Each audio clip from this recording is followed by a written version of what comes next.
Okay, guys, we're going to be getting into Chapter 4 today, and I want to look at two things here. We're going to talk about diversion and about probation.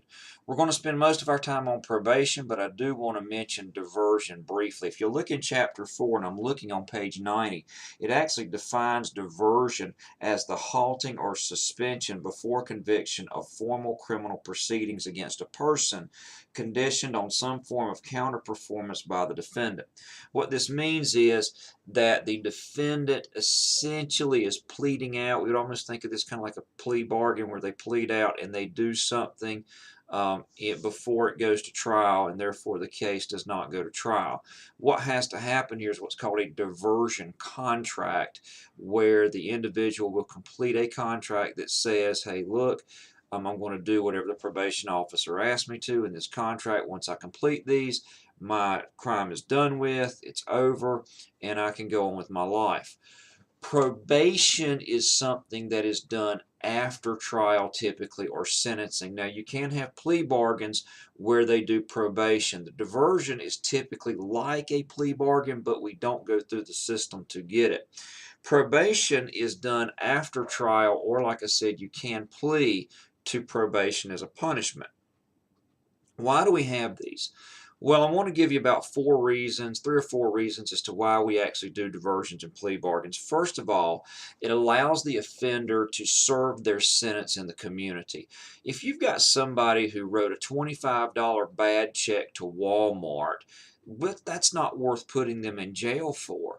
They're going to lose their family, they're going to lose their job, they're going to lose a lot of things that may be making them productive, and they're not going to have that if they go to jail. So it allows them to live the sentence in the community. And in many cases, it allows us to use community resources to be able to rehabilitate the individual. By the way, probation is the most commonly used form of sentence that we have. And we're going to look at some of the statistics on that. And the reason it's so common is because it is much cheaper than incarceration is. Think of it this way as well. You can put as many people on probation as you want. You can't put as many people in prison as you want because prisons are limited by space. Probation caseloads are not. And this goes back, the third reason goes back into something that I just mentioned, that not all crimes need to go through the formal processing. I've arrested people for $25 bad checks. They've only committed one crime in their life. Individuals like that do not need to go through the formal system. I want to look for a minute at the history of probation, and the history of probation actually starts in about the 1950s. A man by the name of John Augustus, who was a Boston shoemaker, took an interest in the court systems, and especially in people with potential characteristics that he felt could be rehabilitated. And he would take these individuals, he would take custody of them, and he would wind up teaching them a trade, and he sooner or later got other tradesmen to go in with him and take these people out. Well, this became a large success. And so the Boston courts started implementing probation as a form of punishment. And so we saw this spread to the other parts of the nation as well. Now, implementation of probation in North Carolina. It's overseen by the North Carolina Department of Public Safety, Division of Adult Corrections. That's who oversees our probation officers.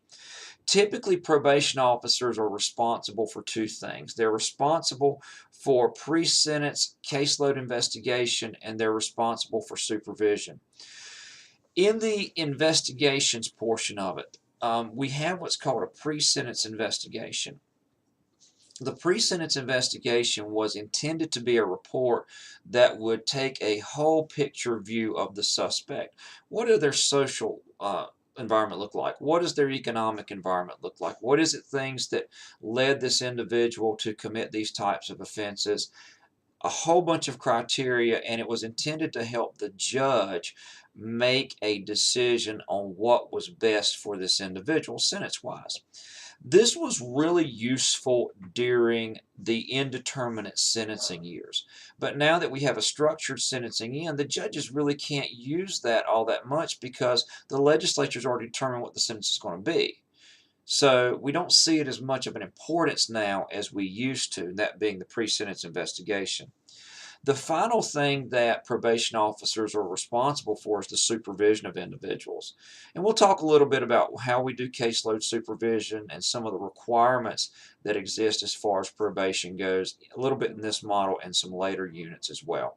So if you have any questions, please feel free to post them on the Q&A forum or email me.